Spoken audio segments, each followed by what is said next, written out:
솔로몬이 죽고 이제 그의 아들 르호보암이 왕위에 오르게 됩니다.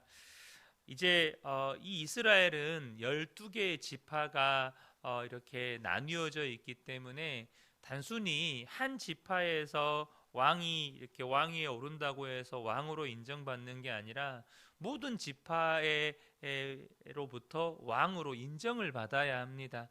그래서 오늘 르호보암도 이제 북부 지파에게 가서 자신이 왕위에 올랐음을 알리고 그들로부터 왕으로서 인정을 받기 위해서 이제 북부 지파로 가는 거예요.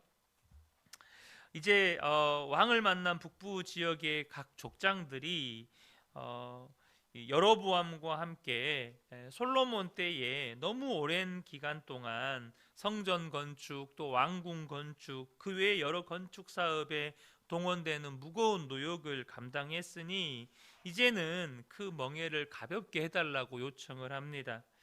백성의 멍에를 가볍게 해주는 조건으로 이 르호보암을 왕으로 섬기겠다는 거예요. 솔로몬의 죽음 후에 르호보암은 굉장히 중요한 결정 앞에 놓이게 된 것이죠. 이에 이제 르호보암이 원로들과 또 젊은 신하들과 의논을 하게 되는데요. 원로들은 백성들을 섬기는 자가 되라고 조언을 하고 젊은 신하들은 그들을 징계하라고 부추깁니다. 하나님이 예고하신 대로 이스라엘의 분열이 가까워 오고 있는 거죠. 그러니까 당장 르호보암을 섬기는 신하들 사이에서도 이 원로들과 젊은 신하들의 의견이 갈려버리는 거예요. 이스라엘이 이렇게 갈라질 것을 예고하는 사인과도 같은 거죠. 르호보암이 이렇게 북부 지파들의 지지를 받기 위해 이렇게 세겜에 왔을 때 이 북부 지역의 지파들은 애굽으로 피신해 있던 여로보암이 이렇게 귀국해서 이제 그들을 대변하게 됩니다. 과도한 건축으로 백성들에게 큰 고욕과 무거운 멍에를 안겨준 이 솔로몬 왕의 실책, 선대 왕의 실책을 인정하고 이제 멍에를 가볍게 해달라고 요청하는 거죠. 분명 솔로몬이 이 모든 건축을 시작할 때 그것은 국가를 위한 일이고 또 백성들을 위한 일이라고 생각했을 것입니다. 그러나 하나님께서 나라를 세우고 왕을 세우실 때는 백성을 보호하기 위해서 세우신 것입니다. 무엇보다 이스라엘은 왕의 백성이기 이전에 하나님의 백성들입니다. 왕이 주인이 아니라는 거예요. 또한 솔로몬은 이 백성들의 희생을 등에 업고 부귀와 영화를 누린 거예요. 지금 솔로몬의 실수가 뭡니까? 솔로몬의 가장 큰 실수는 자기가 청직이라는 사실을 망각한 것입니다. 사랑하는 성도 여러분, 하나님께서 우리를 부르시고 사명자로 세우실 때 각자에게 어떤 자리들을 주십니다. 지위를 주셔요. 좁게는 가정에서 남편과 아내, 아버지와 어머니 혹은 자녀, 그리고 사회적으로는 여러 어떤 지위를 우리가 갖게 되죠. 그 지위는 때로는 높은 권력의 자리이기도 하고 때로는 사회적으로 별로 사람들에게 알려지지 않는 그냥 소시민의 자리이기도 합니다. 그런데 중요한 것은 어떤 지위에 세우셨든지 그 자리는 하나님의 나라와 하나님의 백성들을 섬기라고 맡겨주신 자리라는 거예요. 우리가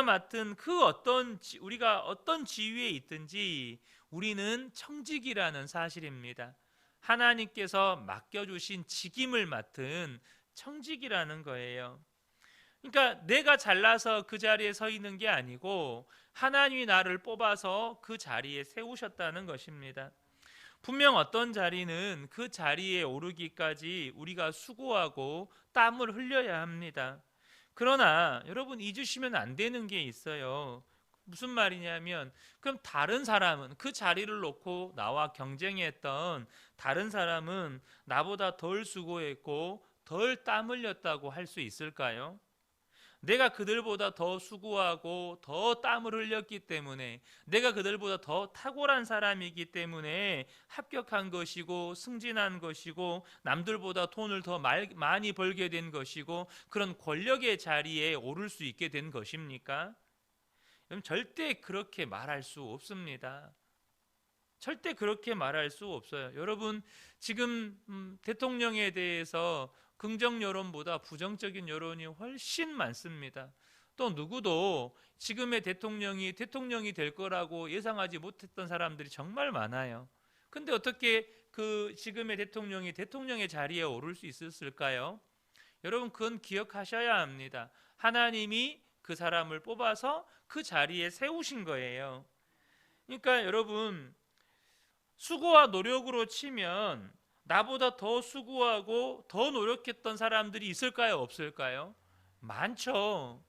나보다 더 수고하고 노력했던 사람들이 굉장히 많습니다. 그런데 하나님이 나를 뽑아서 지금 이 자리에 세우신 것입니다. 로마서 13장 1절을 보면 권세는 하나님으로부터 나지 않음이 없나니 모든 권세는 다 하나님께서 정하신 바라 라고 말씀합니다. 여러분, 자리가 주는 권세가 있거든요. 그것이 크든지 적든지 간에 자리가 주는 권세가 있습니다.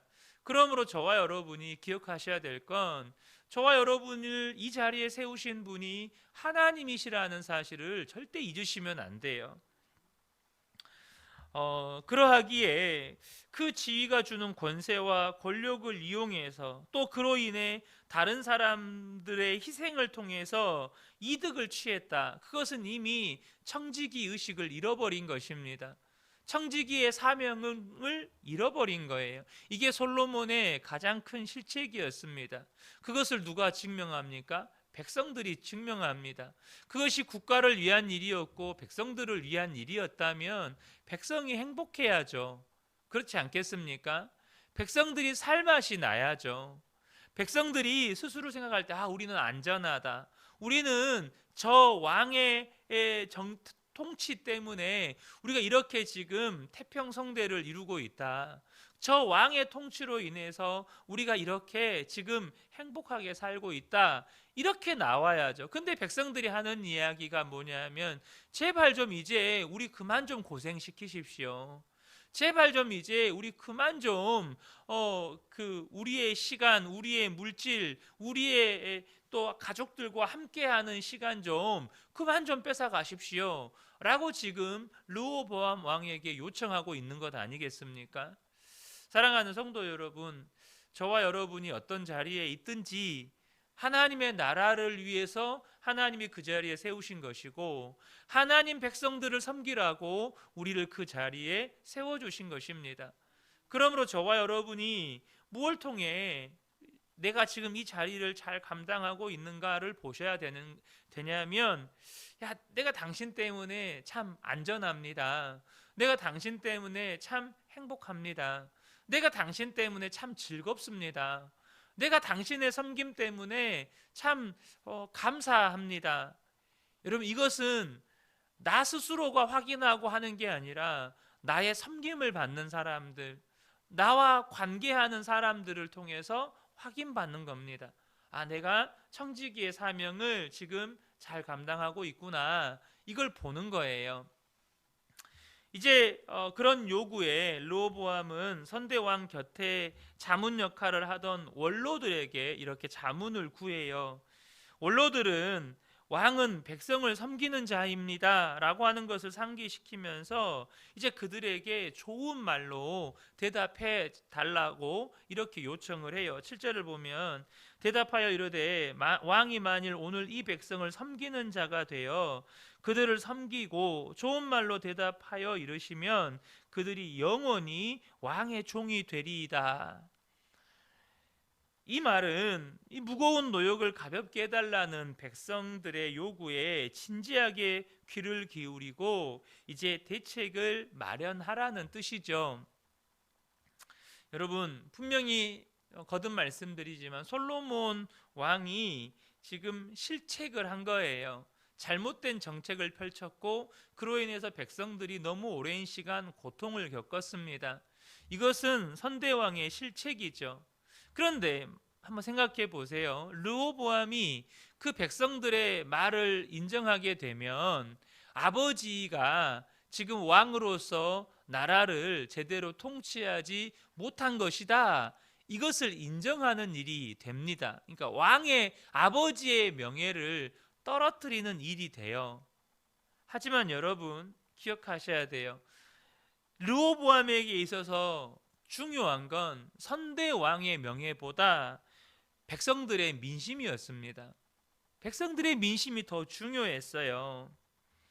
그게 더 중요한 것인데 지금 르호보암의 실수가 뭐냐면 올바른 현실 인식을 못한다는 거예요. 자기에게 정말 중요한 게 뭔지를 지금 분별을 못한다는 거예요. 또한 올바른 자기 성찰을 못한다는 것입니다. 여러분, 올바른 현실 인식과 올바른 자기 성찰에서 올바른 판단과 선택과 결정이 나오는 거예요. 그런데 아버지의 명예가 지금 뭐가 중요합니까? 백성들이 들고 일어났는데 아버지 명예 지키려고 아버지의 정책을 그대로 유지해 버리면 그 모든 백성들이 왕을 떠나가는 것입니다. 그러니까 올바른 현실 인식을 못하고 또 거기에서 자기 성찰을 못하니 그릇된 결정이 나오는 거죠. 그러므로 저와 여러분이 무엇보다 정말로 저와 여러분이 처해 있는 현실을 직시할 수 있는 그런 분별력과 또 자기를 돌아볼 수 있는 그런 하나님의 은혜를 구하셔야 된다는 거예요. 왜냐하면 사람은요 자기 객관화가 잘 안 돼요. 자기를 객관적으로 볼 수가 없어요. 또 이 현실을 보는 것조차도 객관적으로 보기가 힘들어요. 언제나 주관적으로 보고 주관적으로 해석할 수밖에 없는 것이 사람의 한계입니다. 하나님께서 사람을 그렇게 만들어 놓으셨어요. 그 대표적인 게 뭐냐면 사람은 자기 모습을 보지 못합니다. 여러분 가만히 서 있으면 물론 손은 볼 수 있어요. 그러니까 뭐 손, 발 어느 정도는 볼 수 있죠. 근데 등 뒤가 보이나요? 내 머리가 보이나요? 혹은 귀가 보이나요? 안 보여요. 코도 안 보이고 입도 안 보이고 얼굴도 안 보이고 머리도 안 보이고 내 등 뒤쪽은 아예 보이지도 않고 그래요. 그러니까 하나님께서 사람을 그렇게 만들어 놓으신 이유가 있습니다.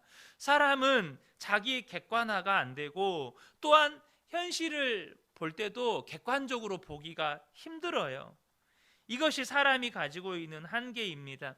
사람의 기질에 따라서 조금 더 이성적이냐 조금 더 감성적이냐, 그래서 조금 더 이성적으로, 여러분 조금 더 이성적으로 보면 그게 객관적으로 보는 걸까요?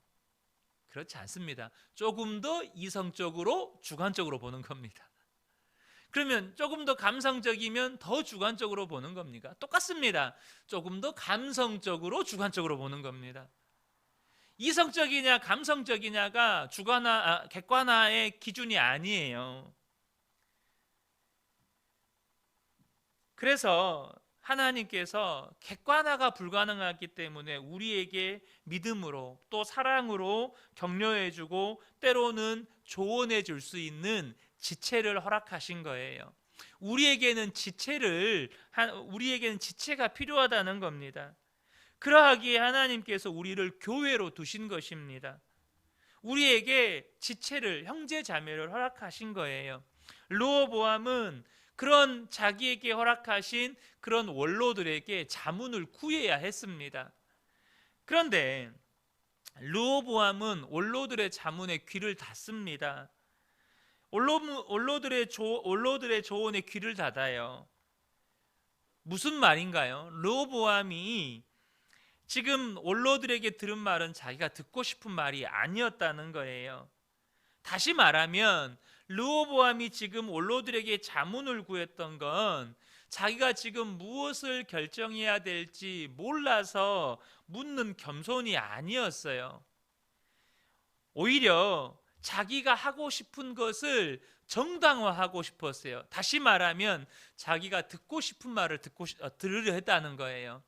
이미 지금 르호보암 왕 안에는 자기가 하고 싶은 일이 결정돼 있어요.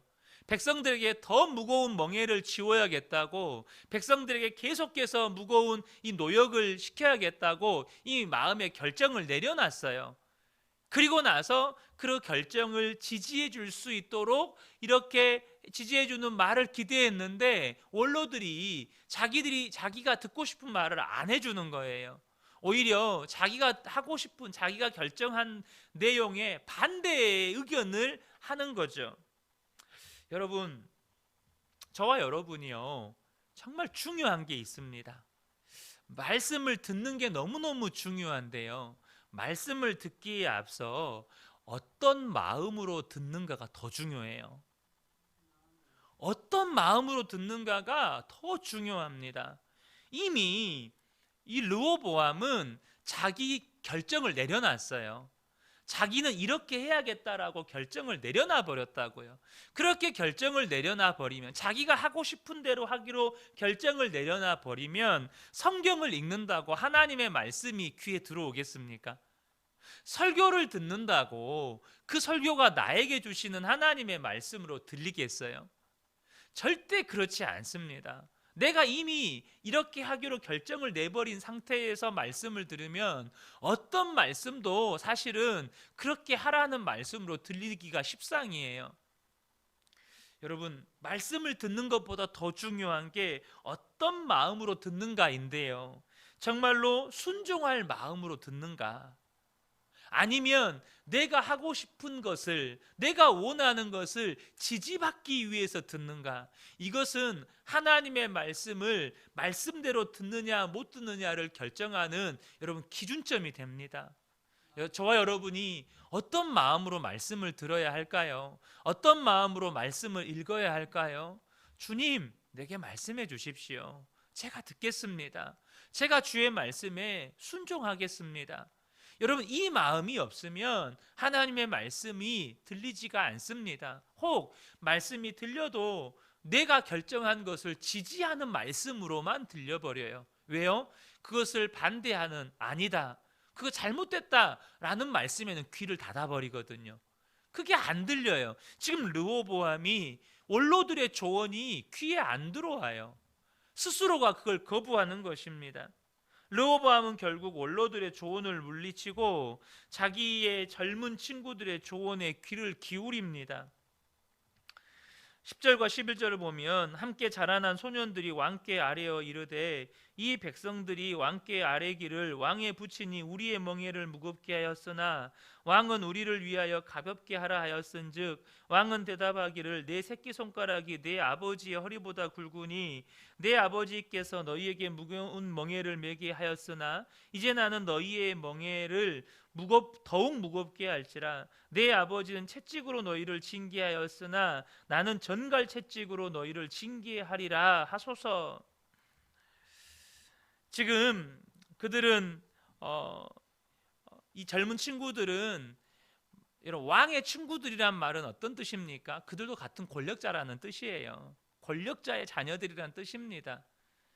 고난을 겪어본 적이 없고 어려서부터 아버지로부터 물려받은 재물과 그 권력을 마음껏 휘둘렀던, 그 권력을 휘두르는 재미에 살았던 그런 이들이라는 거예요. 그들이 해주는 이 조언이 뭐냐면, 무소불위의 권력을 휘두를 수 있는 왕의 권력에 주의를 환기시켜 주면서 처음부터 이 불만 세력을 힘으로 강하게 눌러서 제압하라고 조언을 합니다. 자기가 듣고 싶은 말을 해준 거죠. 르호보암도 솔로몬 왕 밑에서, 가장 강성했던 왕 밑에서 어려서부터 그 권력과 부를 취했던 사람이거든요. 르호보암은 원로들의 권면을 거절하고 강경책을 선택합니다. 여러분, 저와 여러분이 꼭 기억하셔야 합니다. 사람은, 여러분, 육신이 원하는 대로 살기가 십상입니다.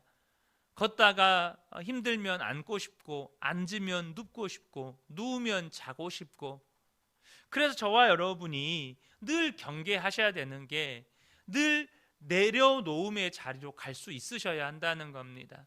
다시 말하면 날마다 나눈 죽고 예수로 살지 못하면 어느 순간 나도 모르게 하나님이 내게 은혜로 주신 것들에 안주하기 십상이고, 하나님이 내게 은혜로 주신 것들을 어느 순간 권력으로 휘두르기 십상이라는 겁니다.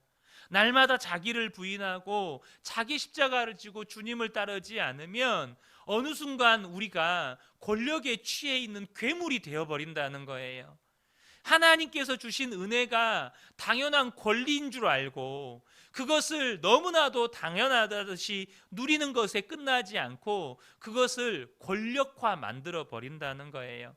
사랑하는 성도 여러분, 저는 우리 근혜교회 모든 성도님들이 날마다 나는 죽고 예수로 사는 우리 성도님들 되시기를 축복합니다. 저와 여러분이 날마다 자기 십자가를 지고 정말로 주님을 따르는 그런 삶을 살아가게 되시기를 축복합니다. 그래야 우리가 변질되지 않고 하나님 앞에 담대함으로 설 수 있게 되는 것입니다. 이 은혜가 우리 모든 성도님들께 충만하게 임하시기를 예수님의 이름으로 축복합니다. 아멘.